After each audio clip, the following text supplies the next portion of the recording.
Welcome everyone to our webinar hosted by Drug Free America Foundation, supported by Florida Department of Health. The program today is entitled Women in Weed and is part of our Marijuana and Pregnancy Educational Project. My name is Medina Naviduka, and I am the program coordinator for Drug Free America Foundation. We'd like to share a few housekeeping items before we start. So first, I'd like to ask all participants to put in the chat why you joined the webinar today, or what do you hope to learn from this webinar? So please take the time to write that in the chat. Then also, we will encourage you to write any questions in the Q&A box. In the final 10 minutes, we'll devote the time to answer any questions that are in the Q&A box. The webinar will be recorded, and you will receive a link to it along with the PowerPoint presentation and a certificate. The survey will be sent following the webinar. Please complete it as soon as possible. So let's get started. Here is a brief bio of our presenter, Dr. LaTisha Bader. Dr. Bader has worked in the field of mental health and addiction for more than 18 years. She graduated from the University of North Texas in 2007 with a PhD in counseling, psychology, and specialization in sports psychology, and completed her postdoctoral fellowship in chemical dependency at the University of Oklahoma Health Sciences Center. She is licensed psychologist and licensed addiction counselor. In addition, she is a certified mental performance consultant working with elite athletes and teams. Dr. Bader has worked in a variety of treatment settings, including residential, outpatient, private practice, and Native American healthcare. She spends time in the sport environment and collegiate athletic departments, working with professional teams and Olympic athletes. She currently complements the multidisciplinary team at Women's Recovery by serving as the Chief Clinical Officer, advancing treatment for women. In addition, she maintains a private practice offering counseling, consultation, educational presentation, and sports psychology services. She authored a chapter in the evidence book-based Cannabis and Medicine. She serves as the speaker bureau for the National Marijuana Initiative as a subject matter expert on emerging research, addiction, and treatment. Welcome, Dr. Bader. Oh, hello. I was just trolling the chat. Thank y'all for when we disabled it because I, did something on the fly and Medina worked with me. And thank you, Chantel. Holy cow, thank you, Drug Free America, for having this platform today. I can tell already we are in it for the families. We're in it for women and getting that kind of perspective of maybe how this drug is going to be part of our family lifestyle and what it's going to do to our health. So what I'm going to do is take you on a little bit of an education ride, and I hope everybody is okay with that, is that I'm PowerPoint dependent, PS, by the way, so you're going to get a visual. So if you thought you were just going to kind of listen and walk around and maybe mow the lawn or something or rake leaves, please know that there's going to be some visual information and you're going to get some PowerPoints for that. We're going to have a conversation a little bit through media, through science, and then a little bit through like our own behaviors, and even talking about like canna parenting and being a canna mom and learning what this marketing, what the industry is doing for us. So I know I read the bio. I do have two special thanks. Thank you to Women's Recovery. It is the treatment center that I am a part of, and they give me an hour off to get to be with you all. I thank you for that. And Drug Free America, absolutely. Your mission is amazing. All right, y'all, let's get started. This is how I live my life. All right, we're going to do it. We're going to do Women in Weed. And y'all, I thought I took the title, but about 2 years after I took the title for this presentation, there's actually a magazine that the industry published, and it's called that. And if you want to spend $13.99 and get a very slick, beautiful magazine that talks about how cannabis is going to be just for us ladies, and our families, please note that that literature is out there and you can go on Amazon and get tons of books already. But I just want to set you up with some facts. So if you were here and you might feel a little othered, please don't. This is the most inclusive presentation you might ever be a part of, because all of our brains began as female. I do want to let you know we are taking over the world. We are a majority of the global population. But there's a less fun fact, I think. Up until about the 90s, we actually only studied men. and the impact of substance use on men and men's bodies. And even right now, there's only about 8% of the population of the substance research that is studying our population. So every now and then, if you get frustrated and you're like, Dr. Bader, and I'm like, I know, there might not be a plethora of information that we have. And so as the studies and the science trickles in, we're going to share it with you all. And the thing about cannabis research is what I know is that anything that's put on these slides is that it is validated. It's not something, even maybe the industry and the government agree on some of it. But I want to let you know that women are stepping up. So according to an industry poll, so Brightfield is of the industry, the new users to cannabis are women. Y'all, we are stepping up to this substance in droves. And SAMHSA agrees, right? We're getting a lot of data that says that we are entering into this field of substance use and shopping at the dispensary. And, we were doing it on the dark market, but here we are. We want our products. We want them to work with our lives. We want them to do what we wanted to do. And we want to kind of almost figure out how this substance fits with our worlds and our lifestyles. And so y'all, we're stepping up. I do have to kind of go back in time. So join me in a little historical thing. Again, if you've looked away, come back. I was in the Great Square State, the Centennial State in Colorado, when they industrialized cannabis. And I want you to see the magazines that actually came to my house. But I want you to think globally. When we first market a substance, when we first market something that it says like, hey, an industry says like, you've got to use this, like people, you have to use this. Women are actually the advertising. And so these magazines actually came to my home. So between Fred Flintstone and boobs and co-eds and messages of sexual exploitation, right? We were the message for the cannabis industry to start marketing.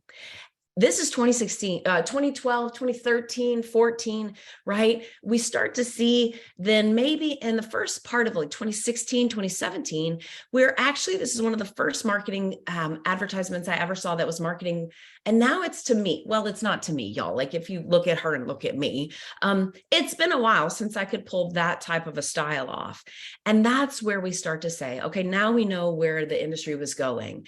It's going more for co-eds, right? Even how she's using and what she's using, the substance that she's using, we now can see that the demographic of the marketing started to change. We were marketing to women instead of using women to market. Then the real true industry started. And y'all, if you didn't know that, about 70–80% of the household income is managed by women.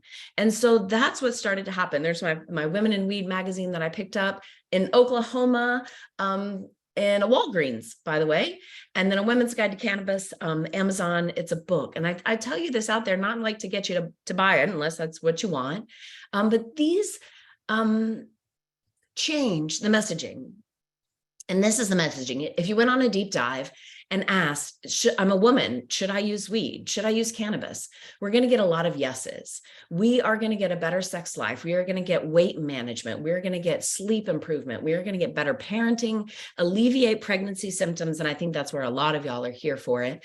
But we can prevent and treat and cure cancers and ailments and injuries. And overall, it's going to help us sustain a better life. Now, this is the message of the industry. Notice there's no footnotes because this is what's on your phone. This is what's on when you Google. So I want you to let you know that when they're not listening to us as professionals and a woman gets on and starts to look at social media, right, or even the internet or a magazine that shows up in Walgreens, these are the reasons that says this substance is for us. I do want to let you know that gender or substance use is very inclusive. It is pretty gender neutral, but the impact of substance is not. And so that's one of my first points is that if you log off now, one of the points that I want you to hear is that substance use to our bodies and our minds is actually not gender neutral. And the industry, and this is from the industry, and even marketing and research start to say that once we ingest this substance, this toxin that comes into our body, it actually does different things. And it can go all the way down right from our mind to our body to our tingly lady bits. And it's my favorite thing to say within the hour that I get to say that most of the time is it is really going after the intimate moments of our lives. So this substance is going to be positioned right in our homes, in our pantries, in our bedrooms, in our bathrooms. But it's going to be there for relief.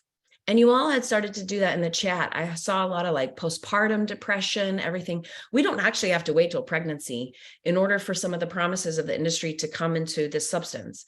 And so we're going to see that for PMS relief, for any type of, so that's a monthly use, right? It becomes this kind of regular thing in our lives that it's going to help us with cramping. It's going to help us with mood and irritation and agitation. But let's let the science kind of make that happen. Let's see if we can make that true. But right now, I want to do one more thing. I want to put a little thought bubble into your mind.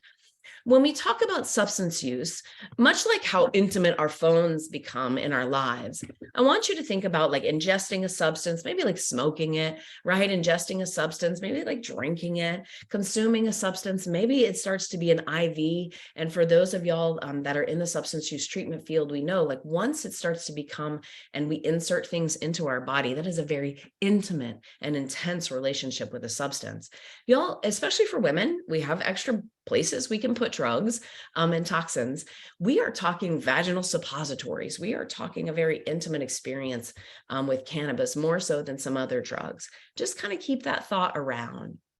What you're here for today is to get a really good idea about how this message is being positioned for pregnancy and women in particular. So I need to tell you that's so far one of our best studies is that we did some of these annual reports and we started to see just use from 2022, and these are old, so I get you get some historical stuff, right, into 2017, but even in short amounts of time, in kind of 2-year increments from like 2012 to 14, kind of 16 to 18, we're starting to see that pregnant women increase use, and they talk about it, and I'm a social scientist, so I did the math for you, but the increase of use went up to almost like 108%. And so women are starting to step up and use this substance, especially in the first trimester, for nausea and for all kinds of reasons.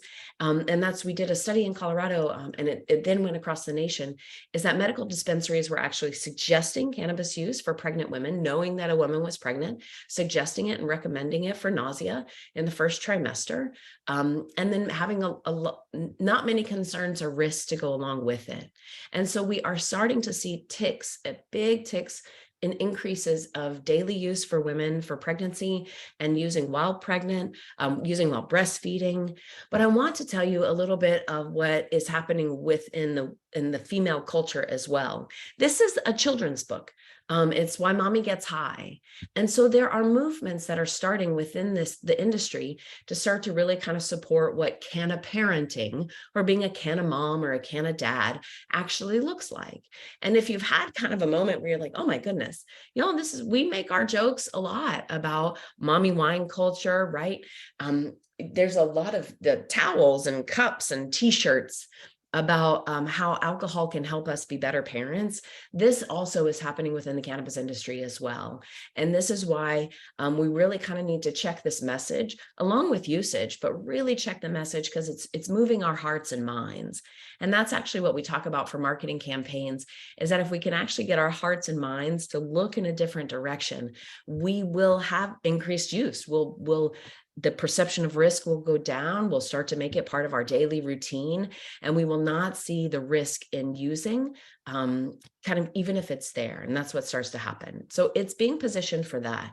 But the number one reason that women and cannabis are getting matched is for mental health reasons. We have a lot of societal messages, right?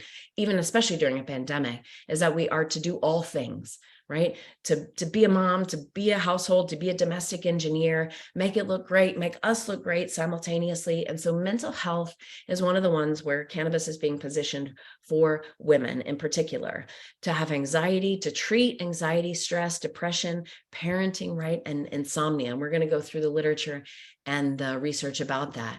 But with women, right, we're 2 times more likely to be diagnosed with anxiety and depression. We have a lot of concerns for our mental health. I just put something in there, but like when we hear anecdotal information from cannabis users, it really is just this. This is my first experience with weed showed me it was possible to turn off that nagging negative voice. Y'all, that's our self-talk. That's our inner critic. And that's one of the things is when you're sitting across from your clients or your patients, drugs work. We know that. But the difference is that we can start to figure out some more adaptive skills right? And some affirmations and some community support in order to help with these concerns that we're having for mental health over substances.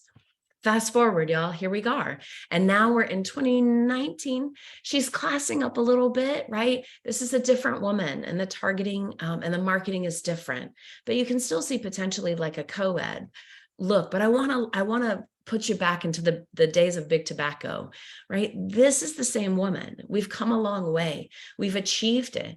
We've broken the glass ceiling. That's actually a book. It was one of the first entrepreneur books that was brought out by the cannabis industry to talk about where women's place was in the business world of it. So this is the woman of today for the cannabis industry. We are entrepreneurs, right? We are organic. It is a very inclusive, seriously, from very young to very old, like we are doing the spectrum of age, is that everybody is kind of welcome into this cannabis industry. You find your place, be a businesswoman, be a farmer, be everything. And it can treat all ailments, right? From anything from a tennis elbow down to childhood concerns or concerns with our pets. And so that's what I hope to tell you is just listen to the marketing that's out there, see what the message is for women, because it is there for us.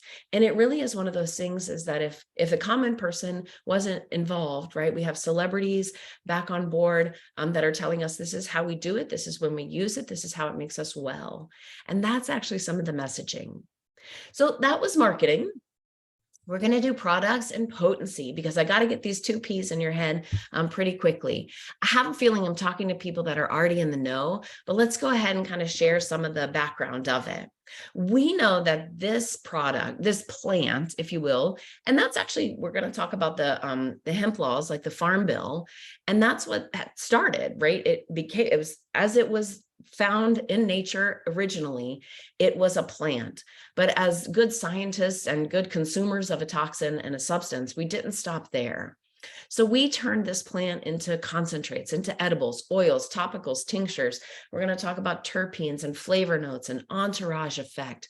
But I want you to start to really understand that once we change that from a plant, right, and like a Dr. Dre t-shirt, is that we are then moving this product into different places in our life. We're moving it into different experiences, right? So if I can like eat a substance, if I can eat a drug now, very different. If I can vaporize a drug, if the drug can come into my purse, right? If it can be in my bathroom, I want you to really understand the products that are being placed in front of women and the ones that we're saying yes to as well. The potency part, again, I'll be a little redundant for people that are in the field, but I just want to give you some numbers, and I'm all about numbers for that. So if we go into history long ago and a lamp far away, so far that this graph doesn't do it justice, the very first time that we found this plant was actually in a Chinese emperor's tomb, 2900 BC. I want you to start to listen to numbers. In 2900 BC, the most, if you will, organic plant-like material that we found has a potency of THC, the stuff that gets you high, right? And CBD, the part that balances out the plant. The THC was a 0.03%. I'm not sure about y'all, but if I went outside right now and probably like licked my landscape and maybe smoked it, I could probably get more high off the chemicals and the materials that are in my landscape than that plant-based product in the emperor's tomb. But it was probably put in a tomb for medicinal purposes or recreational purposes, right? However we were using it in the context of that society. We put the good stuff in the tombs, by the way. That's what we did, and the things that we might need in the afterlife. 0.03. We got interested in this drug, right? And as soon as we get interested, the government gets involved and politics are there. But when we started to really seize this drug and test it, and that's what these numbers are, is that we found the same plant, but it was a 0.02. The plant had gotten better, right? We'd gotten better at gardening. But again, if we see that 0.02% THC, that is not doing much to our brain. At 0.3, so 0.3 is where we capped this plant and said anything below that is like an agricultural plant. That's hemp, right? And so we can see that that's where we started to do a little bit for kind of regulating the plant. Woodstock people, if you're out there, I love you, I get you. It is 4% THC. the parts that we have music about, right? The parts that we nostalgic, and we think about mind mood openings experiences, like a palooza type of experience. The potency of that drug was a 4% THC. As you can start to see, as we bring it into the 80s and 90s, actually we start to figure out that CBD is in the plant, and we break that apart. But even if we get into the 80s, 90s, 2000s, you could probably get some pretty potent plant-based material at an 8 or a 9. I want you to know that when we say all things for research, we use research as high potency THC, and research cannabis is 12% THC, 12 to 16% when we're doing those big government studies. That's where I want you to start to know when we say cannabis is addictive, 12% THC. That's Ole Miss. They're our only national grower in the United States right now, but we are testing other plant-based materials. And as you can see, and this one's from Colorado, when we industrialized, that blue line is what skyrocketed. We became better scientists, not better gardeners. We can get plant-based material now up into the 40s. The average dispensary is selling something around the mid 20s and 30s, 30% THC. We didn't stop there. Ironically, if you're like, Bader, where's the rest of your data? When we industrialized cannabis in Colorado, this data stopped. The nationwide kept going, and it continued to grow. So that's our plant now. And if you know anything about substances, we haven't had to reclassify a substance for a very long time. Like alcohol is alcohol is alcohol. It's a biphasic drug. We know what it does in our body. We study it that way. But in the cannabis world, we have taken something that was classified as a depressant. It's now a depressant, a stimulant, and a hallucinogen. And that's what we're doing with these plant-based products, with hybrids and making different strains, is we're moving this drug all around in our bodies and figuring out all of the things that it can do for us. But again, we're at that, we top out a little bit at plant-based products. But much like good Americans and good scientists, we didn't stop there. So we took that plant and turned it into a concentrate. I just want to get your attention again visually. So again, right, take that plant-based, kind of like juicing, right? But we do it with butane, high octane. It's a process to really concentrate the plant's potential to get us high and to have this intoxicating effect. But if you look at the top, that is what a concentrate would look like. And that's where we get the word dabbing, right? And not the dance, but you take the material, right? Like you take a hot knife, you dip it in the material, you dab it into the concentrate and consume that. I just want to tell you, that is 7 joints in one hit. If we did a tiny dab of a concentrate, when we're talking about serving sizes, right, we're very concerned when we think about that for food, and potentially we know it for alcohol. But we right now, kind of in the Wild West of cannabis use, aren't agreeing even what a serving size is. In science, we're starting to agree. Maybe it's 5 nanogram, we're getting some dosage, 5 milligrams. But we are pushing well past this in regular, recreational, and casual and medicinal use. These are the products that are out there now, right? We're doing all the way to distillates like this clear liquid is cannabis. These oils, these concentrates, we can put a plant on top of a concentrate, on top of a concentrate, on top of and we're doing it in many, many fashions. And that's how we're using now. The dispensary cannabis that's coming out is about 8 times stronger than it was even a generation ago. Generation gets us about 20 to 25 years.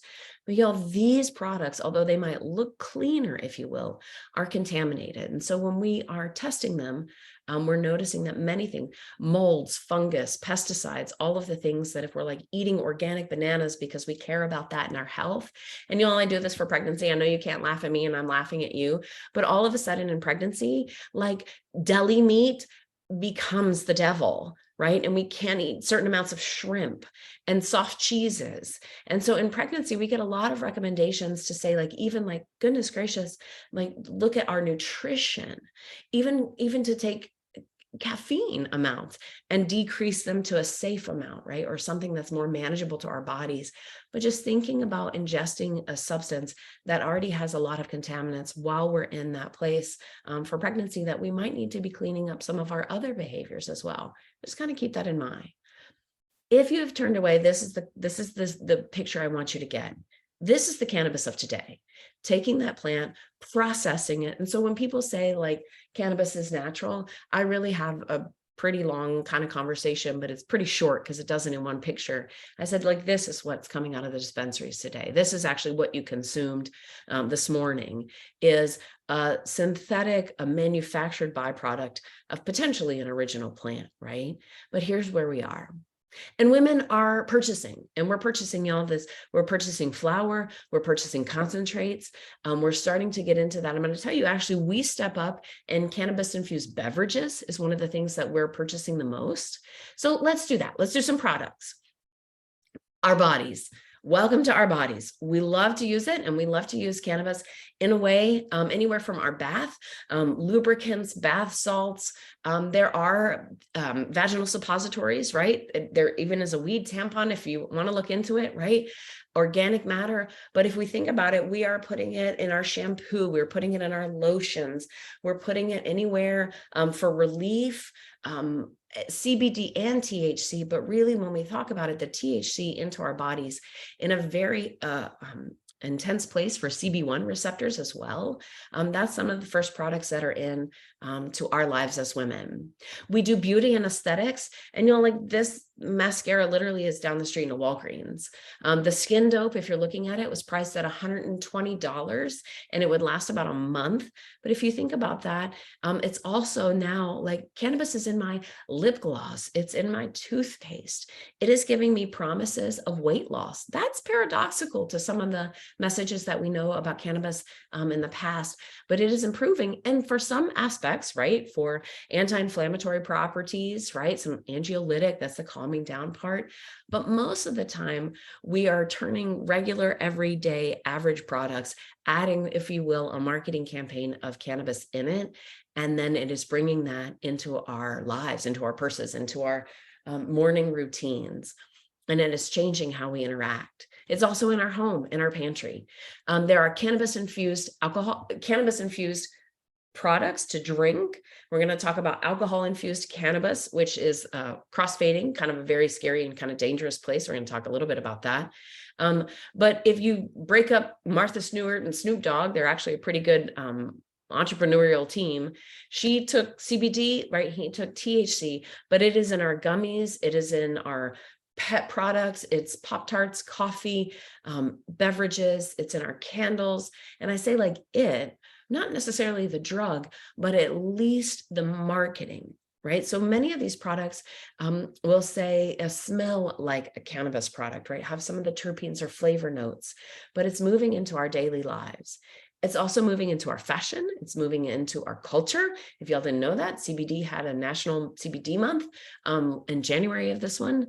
But the campaigns, right, where I look like Barbie and I smoke like Marley are the ones that are directly marketed to women. We want to be able to step up and use, and we want to use with power, influence, and be able to display our affinity for this drug as well. Art and accessories as well. I have imagined that Disney will be suing if they're not already, but we're taking our princesses and turning them into paraphernalia. And y'all, this is even the one is like a fresh set of nails. It is our jewelry. It is that y'all can see this. It's infusing in our lives. Those are the products that are there. We also have tinctures, right, that can get delivered into our coffees, our products, our food. And that's another way that we can take this drug. But when we step into the dispensary, that is actually what we are purchasing more. Topicals and tinctures, it's more of the sales that we have when we go for the dispensary, more so than men. And we are actually purchasing more CBD products or more CBD heavy products than THC, but that's going to stop. What happens is that when women start to use a substance, it's called a telescoping effect. We're going to talk about that, is that when we start low and kind of go slow, and then we move up into our use, is that our substance dependence actually develops faster than men. So we have hemp, and we kind of talked about that, but that's actually what then is getting into the Delta 8 products. So they took that agricultural product, if you will, that was at a 0.3%, and we again synthesized it and manufactured it into a product that gets us high. And so we can start to see the products that are there for all of us. I'm going to just nod to CBD risks. We could do a whole 3 hours on what's going on with women, CBD and the risks that are there. But please know that there are very significant health risks for this. We have some liver damage, unknown interaction with other prescription meds. We're going to talk about that. But for you all, this is what I can say. If the male or female are having trouble with infertility, and I know right now we're talking about pregnancy, so that might not be a concern for your population, but I know for me is that I talk about if couples are having difficulties with infertility, is to ask both partners to stop using CBD and THC, using cannabis together, because there are a lot of reproductive toxicities that are coming both through men and women for that. Mood agitations, and also there's a lot of unknown purity and potency. So we know that CBD in and of itself has about 542 drug interactions. And when we say that, literally the medicines that we're using for our blood thinners, right? Our warfarin, everything that we're using for our health, this cannabis is getting in the way of us utilizing the receptors, right? And it's very specific parts that are that we're finding that there's med interactions. And again, we're dealing with potency and purity issues. So purity means like what's on the front, what's on the back actually isn't what's in the jar. And so we'll kind of buyer beware, consumer be warned on some of the CBD materials as well. But this is the science that you asked for. So when we come in today, I want to let you know, I will give a gratitude. I'm a sports psychologist by training, and I'll be able to go back to athletic departments in a couple of years and tell them like the runner's high is a very different thing. We thought it was like endorphins and everything. It's actually our endocannabinoid system. So my gratitude for the research that we're doing to understand this naturally occurring system in our body. If you want to look at where CB1 receptors are located, I want you to see it's from head to toe. Our CB1 receptor is the one that where the THC clicks into the CB1 receptor. That's the part that kind of gets us high. It is the part that gets us high, is that is a full body experience. That is a full brain experience. But you can also see, and that is why often it is marketed for nausea, right? For things is that it does help with appetite. THC does help us, right, with nausea, because that's why we use it for chronic wasting disease. It's why we use it for AIDS patients, right, is that it does help with parts of our stomach, right, which at certain parts of our lives as a woman, that's very helpful. But we start to see some pain perception. It helped it like our immune system is controlled by our natural endocannabinoid system. And we really are learning that that is where this drug is, it interacts, clicks, and affects most of us. And so just again, a nod that the illicit drug, and we are calling it illicit because again, those federal standards versus our state to state standards, but it is the highest used substance among women, especially then in pregnancy. And we're going to kind of talk about that. But this is why we use, and this is for anecdotal for national health information. When we did a study for women, these are the top 4 reasons why we use any substance, cannabis in particular, right? But it is for different reasons. We're not using for risk. We're using to fight exhaustion, to cope with pain. And I'll extrapolate that to mental pain and spiritual pain and physical pain. And that's what, especially for women, these are the conversations to start to have. But you can see the marketing that comes, right? Is mommy needs her medicine. I'm a dope mom. You got to nourish to flourish. You know, those t-shirts did not exist 3 years ago. To track even the fashion market for this industry is that it's being put into our lives as the way that we can self-medicate concerns and stress and dealing with pregnancy and parenting and just that little bit of like relief that we all kind of talk about, right? Even like for happy hour, are we going to make it to 5 o'clock? But this is the message, I think, especially for women and definitely for parenting. We're using it to treat mental health problems. And then it's also for weight control. And that's how the tobacco industry was used as well, is that we'll wait, we will smoke, it will actually change. I say it actually is an appetite. It elicits appetite. So you'd actually want to eat. But what happens with substance is that we'll usually choose the substance over nutrition. And that's actually often the mechanism for how substances control weight, is that we end up choosing the substances over our nutrition. Same goes for alcohol. Same goes for tobacco for that. So these are the direct effects on our body. And we know this, there was many studies. We had to, international studies found them first in the United States. Our research and studies had a really good run of very prolific evidence-based information that came out in about 2014.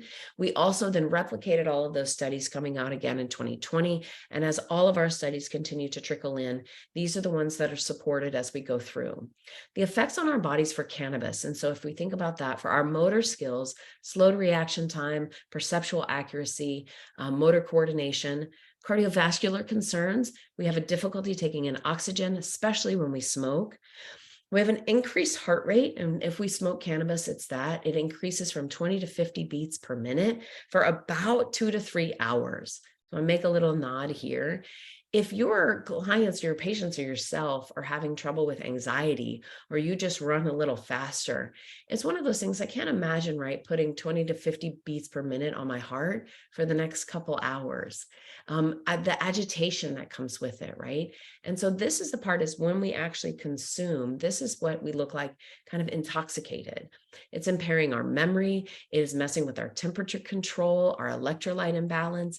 And you all, especially as women, during pregnancy and breastfeeding, these are some basic mechanisms of the body that we really need to make sure that we take all of the variables out, right? So if we think about that, hot sweats and night flash, like sweats and mood changes and irritation and agitation, a lot of the symptoms that come along with pregnancy is that if we put one more variable on this, like a substance that actually might disrupt these systems, to me, it doesn't often produce a very good outcome. It worsens mental health concerns. We have increased risk of anxiety. We have increased risk of psychosis. And I'm going to stop for a little bit of a second right there, because that, in and amongst itself, especially when we're talking about concentrates, is the one that is the most concerning to me as a psychologist. We are exacerbating mental health problems, depression, anxiety, ADHD, bipolar, and actually then causing. And that's what we're learning, is a lot of this isn't correlational data, but some of it is causational data, is that when using cannabis, because of how it works in the brain with that pruning mechanism, just what like schizophrenia would do at certain points in time, our brain does a mechanism, right? It's called pruning, and it kind of gets rid of neural dendritic information, and it slows different neurotransmitters. Cannabis is doing the same function for us, and that's what's causing psychosis. And the higher and higher concentrates that we get up into, right, the more concern that we have that we are going to start to lose perspective. We will hear things, see things that are not there. That's what we hear a lot, especially from youth use.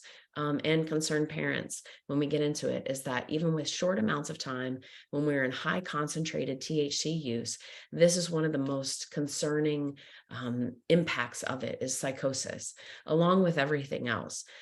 Just regular average use, if you think about it, if you just start the clock and all of us decided to get high today, we would actually start the clock for at least 24 hours of like slowed neural activity in the hippocampus. And for many of us trying to be students, right, parents, kiddos, developing brains, just that repetitive slowing of those neural activities in the very important parts of our brain for attention and learning and judgment, really, to me, make this drug a very powerful. There's a lot of powerful impact to us as human beings, just the like regular kind of functioning for memory, judgment, attunement, emotional. We're going to talk about that because it's a specific study I'm kind of jazzed about, just to kind of share with you all. But this hurts us as athletes, y'all. This hurts us as academics. This often, I think, hurts us as parents, because although we might appreciate the slowed part that cannabis gives us, right, the bit of relaxing, right, and the slow neural activity, it might help us parent. It's also slowing our ability to attune to risk and emotion modulation. So you can tell that's the part that I do every day in treatment, is really understanding the impact of this substance. This is the one I kind of want to tell you all, for us and for our family systems. There's a study that recently came out in 2021. We got it for McKenzie and Svenska, is when we look at cannabis use, we're going to have a decreased emotional regulation of ourselves. And we know that kind of to be true. But what I think what's happening a lot in our family systems is it's also impacting our emotional processing. It's reducing my ability to accurately identify happiness, sadness, and anger. And in particular, cannabis does this, maybe even different than other substances. So I think, like, if you're pissed and you're parenting me, but I can't recognize that you're mad, I actually can't recognize that you're happy because I'm numbed and dulled from this drug, is that to me is affecting our families. It's affecting our relationships. And it's, to me, definitely affecting our parenting. And so that's what we know cannabis is actually doing in particular. So I just kind of throw that one out there. I nodded a little bit to what we would consider simultaneous use of alcohol and marijuana in the streets in the world. We call it cross-fading, being cross or faded. And what happens with cannabis and alcohol when we put them together, it has a synergistic effect to things. And so alcohol is going to increase the absorption of cannabis. It's going to have a dangerous effect on it because cannabis actually, right, helps us with nausea. So it doesn't let us throw up. And we know that is that if we consume too much alcohol, our body's healthy effect, the safe way that it lets us live and breathe, right, and doesn't shut our brain down, is that we actually throw up. When we put both of these together, it will actually keep us high and drunk for much longer periods of time. We're into like 4 to 6 hours, right, to where these effects won't wear off. We are dizzy, nauseated. There's a disorienting mental effect to it, disconnected from reality. A lot more in the college population this happens, but I can see it a lot with parents as well, is that if we maybe we consume cannabis at our house and then move to another home and they're consuming alcohol there at a party and we partake in both, we're putting both of these substances on our body and they are having a very dangerous impact. This is the women specific part. When we put a substance in our body, remember I said it wasn't gender neutral. I want to just have a nod that because our biology is a bit different because of our body fat, our volumes of water, gastric enzymes, how we actually metabolize cannabis, which is a fat soluble drug, we are sicker. We have a larger impact, a physical impact of substance on our bodies than men. And we incur this rate at about a 2-to-1 ratio. Remember, the reason that we're using as well too is for mood regulation, stress reduction. And as we start to use maybe from morning till night or all the way through the weekend for whenever we're doing parenting, maybe by ourselves as well, is that this rate of this telescoping effect is, even if we start low, is that our rates will actually increase faster than men. We take on the patterns of our partners as well, but this biological effect of the telescoping is a big deal, especially for cannabis because of this fat soluble drug. I talked to you about withdrawal as well for women because of that fat soluble nature of this drug, it is harder for women. It's about twice as hard for women. Cannabis withdrawal, remember, is going to peak at day 4, last for about 16. And so also when we're trying to have women stop cannabis use, even potentially during pregnancy, is that it's going to take a little bit longer and maybe be a little less, it's more severe. It's markedly ill is how they would rate it in the DSM. When we ask people to introduce, how do you feel? They actually feel very, very ill when we're going through cannabis withdrawal. Harder for women because of that. And we actually might be more susceptible to cravings and relapse. So I think about that for safety planning, is that we would really want us to be able to support a woman if she's deciding for a period of sobriety, or maybe even like a tolerance break for cannabis, or is trying to get sober during pregnancy, which on average takes about 4 months for that. So sometimes we return to use and have that impact as well. We do know this, though. Surgeon General and science tells us that there's no safe amount of cannabis use during pregnancy. If you're looking visually, I want to tell you this was the a Halloween costume that sold out in about a month in Colorado. Whenever they came through, there was a blunt, I think, and a pipe that were the parents. You could do a mom, dad, kid combo. But this is where we are at. We're bringing it into our homes. It's part of our Halloween. It's part of tradition. And so this substance, the perception of risk continues to go down. But that is what we know to be true. There's no amount of safe use during pregnancy because of the following things. It is one of the most highest used substance during pregnancy, so please ask. At least about a third of the women report, well, we'll get into that. A third of the women report using THC during pregnancy, and usually in that first trimester. And so it's one of the substances that if you're not asking or kind of we're making assumptions, please don't. So when we're doing studies and we're asking women, where are you getting your information? We're getting our information from healthcare providers, honestly, and then bud tenders. And so we're getting it from the internet. We're getting it from people in the dispensaries. But many of our healthcare providers are unknowingly potentially also supporting cannabis use, maybe because we don't know a lot of the impacts of it.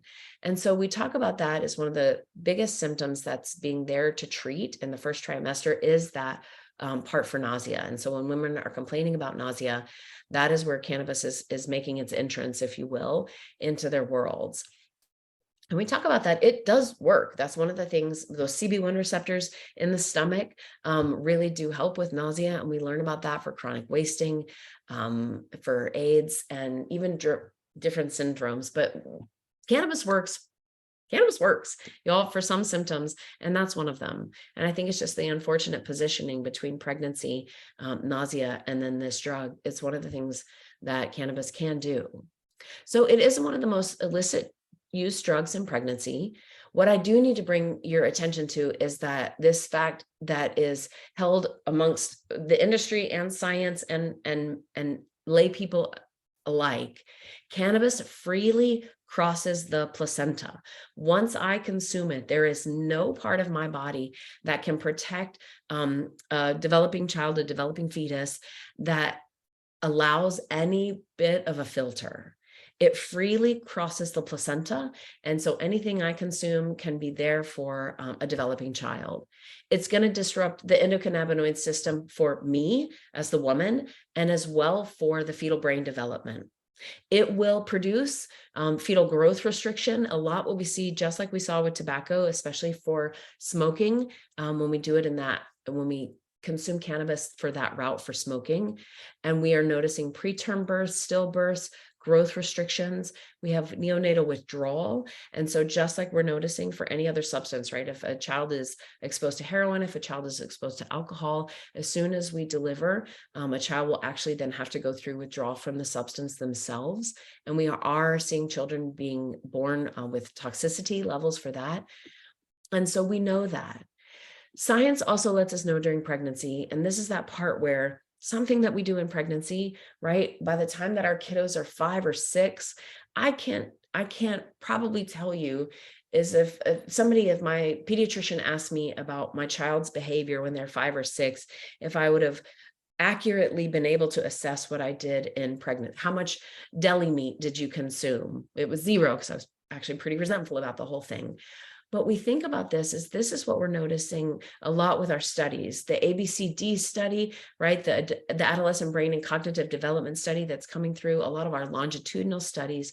What we're seeing is problems with neurological development, hyperactivity, ADHD, changes in the child's dopaminergic receptors, right? As they move into middle and childhood. We're seeing psychotic-like experiences, depression, anxiety, impulsivity, social problems in these middle childhood years. And that is directly affected by our neonatal development, by use in pregnancy. And that's where we can see this. Same for breastfeeding. Again, when we talk about while pregnant, cannabis can freely cross the placenta. We also know that THC can be found in breast milk. And so it can do the same aspect, is that it can be as soon as, I think it was an hour, as little as in 1 hour up to, and I actually got corrected in the middle of one of these talks. One of the first studies that started to come out was to say within 6 or 7 days, like we can find cannabis THC in breast milk in as little as 1 hour, and then it might last to 6 to 7 days. I actually had a physician that was on a study that was then publishing data that said that it can be found up to 6 weeks. That didn't surprise me or shock me, because that's how long we can find it in our own bodies, right? And so as we're processing this toxin substance out of our bodies, it is then accumulating in breast milk and then contributing to children being exposed to it as well. So no safe amounts in breastfeeding, and then the impact is there. I know that I have now talked a little bit. Hi, Medina. So here's what I want to, screening for cannabis, we're going to get into the question answer, but I do want to let you know that we do have some studies and some public service announcements, some campaigns that are coming out to let individuals know. This is the College of Obstetrics and Gynecology. It's translated into different languages, is to let pregnant women know, and to let women that are breastfeeding know that the effects on our bodies and our children. We have safety effects, or we have some rules for storage. And this is what I tell people as well, is like, don't just think about it coming through the body, think about it coming through the house, right? And the pantry. But the moms must-knows are just this. Asking a woman, right, in certain states of our life when we're trying to clean up a lot of our behaviors, I think about that during pregnancy, is to really come into it in a neutral fashion. Do you consume or any form of cannabis? Do you interact with any form of cannabis? And what does it help you do? And I'll really make that statement. What does it help you do? Is it helping you sleep? Is it helping you not feel nauseous? Is it helping you feel more grounded and mindful when you're parenting? And really start to understand that there are skills and support that we can offer for women and families, like during that time. What are you using? Talk to me about the potency. Tell me about the frequency. Tell me about products. How is it part of your life? But the must-knows are just this. Women are just as likely to develop a substance use disorder. Potency is a huge concern. It has a very direct impact on our bodies. It's becoming positioned as part of our lives from start to finish. It does affect our households. It affects our relationships, right? And even victims of domestic violence are more at risk for increased use. It is not helping with our mental health. It is dulling us emotionally. And there are many, many consequences of use during pregnancy and breastfeeding that we are learning in the immediate, as well now in the longitudinal aspects of children that are being studied that have neonatal exposure and in utero and breastfeeding. And we're starting to see a lot of mental health concerns for our children for that. This is that little study. If you have your phone out and you're not on your phone and you can do this, go ahead and grab this QR code just for me. It helps give me feedback. But Medina, I think we're opening it up to conversation or questions for a bit. Yes, we are. So thank you so much, Dr. LaTisha Bader. You have a wealth of knowledge on this critical and sensitive topic, and I'm sure our participants are very appreciative of your presentation. So let's get started with the questions. Remember, if you have a question, you can put it in the Q&A box and I'll go through it. So let's get started. So one of our first questions, I'm wondering how weed could be related to the increase in use / legalization of hallucinogens and what the research is saying about the effects on the body for women / pregnant women with these substances as well. So to get into a totally separate topic, right, for hallucinogens, when we do that, that's its own 3 hours. I will tell you that's a lot for where the mental health field is going. We're trying to figure out potentially where hallucinogens can be part of treatment. But when we talk about hallucinogens, I think I hear you putting it more in just substance use. And so that's its own topic for what are the concerns and dangers for using hallucinogens while pregnant and breastfeeding. I think for women, when we talk about it, is How we step up to most of all substances is usually for self-medication, not necessarily for exploration, right, or risk-taking. But when we use substances across the board, if that's psilocybin, if that's MDMA, right, is that we're using it often to treat mental health concerns. We're using substances to try to manage stress, trauma, depression, anxiety.